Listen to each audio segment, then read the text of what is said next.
మన ప్రభు అయిన రక్షకుడైన యేసుక్రీస్తు పరిశుద్ధ నామములో మీ అందరికీ శుభములు తెలియజేయుచున్నాను. మీరందరూ క్షేమంగా ఉన్నారని ఆశిస్తూ ఉన్నాను. ఈరోజు బలపరిచే వాక్యము రాజుల మొదటి గ్రంథము 19వ అధ్యాయము 7వ వచనము. యెహోవా దూత రెండవ మారు వచ్చి అతన్ని ముట్టి, నీ శక్తికి మించిన ప్రయాణం నీకు సిద్ధమై ఉన్నది, నీవు లేచి భోజనం చేయమని చెప్పాను. ఏలియా ప్రవక్త విశ్వాసంతో అద్భుతమైన కార్యాలను జరిగించినట్లుగా దేవుని యొక్క వాక్యము తెలియజేయబడుతుంది. బయలు ప్రవక్తలను చంపినట్లుగా దేవుని యొక్క వాక్యము తెలియజేస్తున్నది. ఏలియా ఎంతో ధైర్యాన్ని కలిగి జీవించాడు. ఏలియా చేసినదంతయు అతడు ఖడ్గము చేత ప్రవక్తలందరినీ చంపించిన సంగతియు ఆహాబు యెజెబెలుకు తెలియచెప్పగా, యెజెబెలు ఒక దూత చేత ఏలియాకి వర్తమానం పంపించాను. రేపు ఈ వేళకు నేను ఈ ప్రాణమును వారిలో ఒకని ప్రాణం వలె చేయని ఎడల దేవుడు నాకు గొప్ప అపాయం కలగజేయనుగాక. కాబట్టి అతడు ఈ సమాచారం తెలుసుకొని లేచి తన ప్రాణం కాపాడుకుంటకై పోయి యూదా సంబంధమైన బెయేర్షెబాకు చేరి అచ్చట ఉండమని తన దాసునితో చెప్పి, తాను ఒక దిన ప్రయాణం అరణ్యములోనికి పోయి ఒక బదరీ వృక్షం కింద కూర్చుండి మరణాపేక్ష గలవాడై, యెహోవా, నా పితరుల కంటే నేను ఎక్కువ వాడిని కాను, ఇంత మటుకు చాలును, నా ప్రాణం తీసుకొనమని ప్రార్థన చేశాను.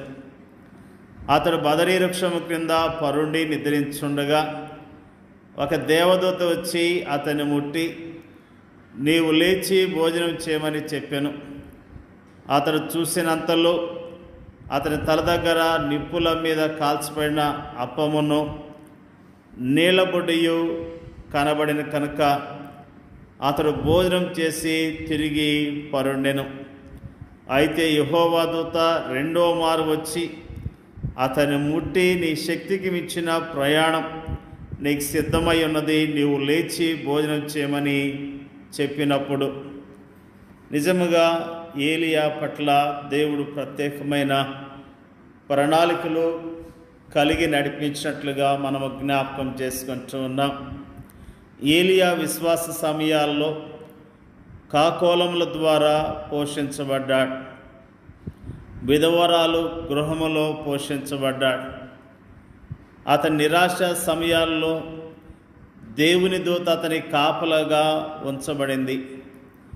దేవుడే స్వయముగా అతనికి భోజనం పెట్టాడు. మనల్ని సంరక్షించి ఆదరించే ఒక అద్భుతమైన తండ్రి మనకు ఉండటం ఎంత అద్భుతమైన విషయం. దేవుని దూతచే నిద్రలేపబడిన ఏలియా చూచినంతలో అతని తల దగ్గర నిప్పుల మీద కాల్చబడిన అప్పమును నీళ్ళబొడ్డియు కనబడెను. ఏలియా దినములోని యెహోవా, సువార్త దినములోని ప్రభుని యేసే మన నిరాశ సమయాల్లో మన చుట్టూ కారు చీకట్లో ఆవరించవచ్చు. మనము కృంగిన సమయాల్లో మన హృదయాలను భయభీతులు ఆవరించవచ్చు. అలాంటి సమయాల్లో చేదైన తలంపులు మనల్ని నింపుతాయి. సనుగుళ్ళు, గొనుగుళ్ళు మన నోటకు వస్తాయి. ప్రార్థన మన పెదవులకు దూరం అవుతుంది. అయినప్పటికీ మన పరలోకపు తండ్రి యొక్క సున్నితమైన సంరక్షణ మనకి ఎప్పుడూ దూరము కాదు. తన సేవకునికి మంచి భోజనం పెట్టి అతనికి మంచి నిద్రనిచ్చి అతని అలసట తీర్చిన తర్వాత దేవుడు అతనికి తాజా సూచనలు ఇచ్చాడు. తాను ఒక ప్రయాణం చేయవలసి ఉందని ఏలియా అనుకున్నాడు. కానీ దేవుడు అతనితో, నీ శక్తికి మించిన ప్రయాణం సిద్ధమై ఉన్నదని చెప్పాడు. ఆ సుదీర్ఘ ప్రయాణానికి ధైర్యం కావాలి, శక్తి కావాలి, విశ్వాసం కావాలి, వ్యతిరేకత జయించబడాలి. అయితే ఇవన్నీ కూడా మనలాంటి సామాన్య మానవులకు అసాధ్యమైనవి. ఏలియా ముందు ఒక సుదీర్ఘమైనది, శక్తికి మించినదనైన ప్రయాణం ఉన్నది. అది ఏలియాకు శక్తికి మించిందే కానీ ఏలియా దేవునికి మాత్రం కాదు. దేవుడు తన సున్నితమైన ప్రేమతో తన సేవకుని ప్రతి విధమైన అవసరతలను తీరుస్తాడు. మన జీవితాల్లో కూడా మనకు కూడా ఒక సుదీర్ఘ ప్రయాణం ఉన్నది. అది నిత్యత్వపు మహిమలో అంతమవుతుంది. అయితే ఆ ప్రయాణములో కష్టాలున్నాయి, శ్రమలున్నాయి, పరీక్షలున్నాయి, వ్యతిరేకత ఉంది. ఈ సుదీర్ఘ ప్రయాణం మన శక్తికి మించినదని మనం అనుకోవచ్చు. ఈ సుదీర్ఘ ప్రయాణం చేసేందుకు మనకు శక్తి చాలదని మనం అనుకోవచ్చు. ఇలాంటి ప్రయాణాలు ఎవరు చేయగలరు అని మనము అనుకోవచ్చు. కానీ నా కృప నీకు చాలును, బలహీనత యందు నా శక్తి పరిపూర్ణమగుచున్నదని ప్రభు మనతో అంటున్నాడు. ప్రభుని యేసు క్రీస్తు కృప మరియు ఆయన శక్తి మనకు అందుబాటులో ఉన్నప్పుడు క్రీస్తు యేసునందున్న కృపచేత బలవంతులగుచ్చు మనం ముందుకు సాగుదాం. దేవుని యొక్క ప్రజలముగా ఏలియా యొక్క విశ్వాసాన్ని ఈ రోజున మనము జ్ఞాపకం చేసుకుంటున్నాం. నిజంగా ఏలియా ప్రభుమందు విశ్వాసం ఉంచి అద్భుతమైన కార్యాలు జరిగించాడు. ఏలియా నిరాశ కలిగి ఉన్నప్పుడు ప్రభు అతనికి ధైర్యాన్ని ఇచ్చాడు. అతని విశ్వాస జీవితంలో ప్రభు నమ్మదైన దేవుడిగా అతనితో ఉంటూ అతన్ని నడిపించాడు. మన విశ్వాస యాత్రలో కూడా ఆయన మనతో ఉన్నాడు. మనం కూడా విశ్వాసంతో చక్కగా నడుద్దాం, దేవుని కార్యాలను చూద్దాం. దేవుడు మన పట్ల ప్రత్యేకమైన ఉద్దేశాలు కలిగి ఉన్నాడు. మన జీవితాల్లో ఆయన ఉద్దేశాలు నెరవేర్చబడినట్లుగా విశ్వాసంతో ఆయన కొరకు జీవిద్దాం, ఆయన మహింపర్దాం. దేవుడి యొక్క వాక్యాన్ని దీవించునుగాక. పరిశుద్ధులైన మా తండ్రి, మంచి తండ్రి, నీకు స్తోత్రాలు. మరి ముఖ్యంగా ప్రార్థన చేయుచున్నాం ప్రభువా, ఏలియా యొక్క విశ్వాసాన్ని, ప్రభువా ఏలియా పోషించబడిన విషయాన్ని, ఏలియాను మీరు నడిపించిన విషయాన్ని జ్ఞాపకం చేసుకోవటానికి మాకు ఇచ్చిన ధన్యతను బట్టి స్తోత్రాలు తెలియజేస్తూ ఉన్నాం. ప్రార్థన చేయుచున్నాం.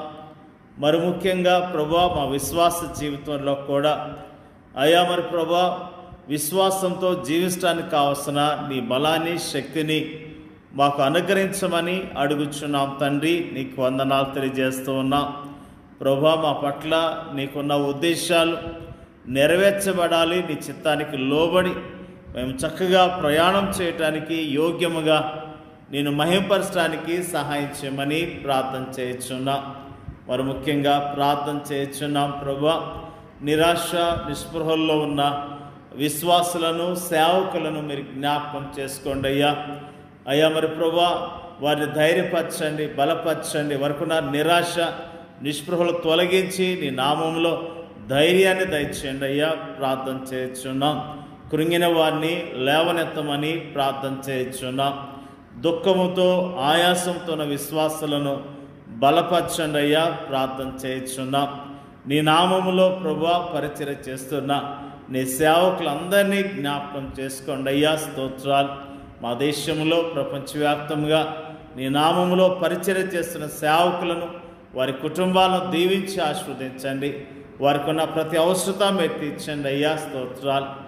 నిజంగా ప్రభువా నీ నా మహిమార్థమై మేమందరం కూడా జీవించడానికి సహాయం చేయండి అయ్యా. ప్రార్థన చేయుచున్నాం. అనాథలను, దిక్కులేని వారిని, చెరసాల్లో ఉన్న వారిని, విధవరాళ్లను జ్ఞాపకం చేసుకోండి అయ్యా. వారిని ఆదరించండి, ధైర్యపరచండి, వారి క్షేమం దయచేయండి అయ్యా. ప్రార్థన చేయుచున్నాం ప్రభువా. నీ నామములో ప్రభువా ప్రతిరోజు లేఖనాలు ధ్యానం చేస్తూ విశ్వాసంతో ప్రభువా జీవించడానికి పరిశుద్ధాత్మ శక్తిని మాకు దయచేయండి అయ్యా. ప్రార్థన చేయుచున్నాం. మాకు ఇచ్చిన చక్కని వాక్య భాగాన్ని బట్టి నీకు వందనాలు తెలియజేస్తున్నా. విశ్వాస యాత్రలో చక్కగా జీవించడానికి నీ కృపను మెండుగా మాకు దయచేయండి అయ్యా. ప్రార్థన చేయుచున్నాం. మాకు ఇచ్చిన ఈ యొక్క చక్కని మాటలను బట్టి వందనాలు తెలియజేస్తున్నాం. మా ప్రార్థన అంగీకరించమని యేసుక్రీస్తు నామములో అడుగుచున్నాం తండ్రి. ఆమేన్.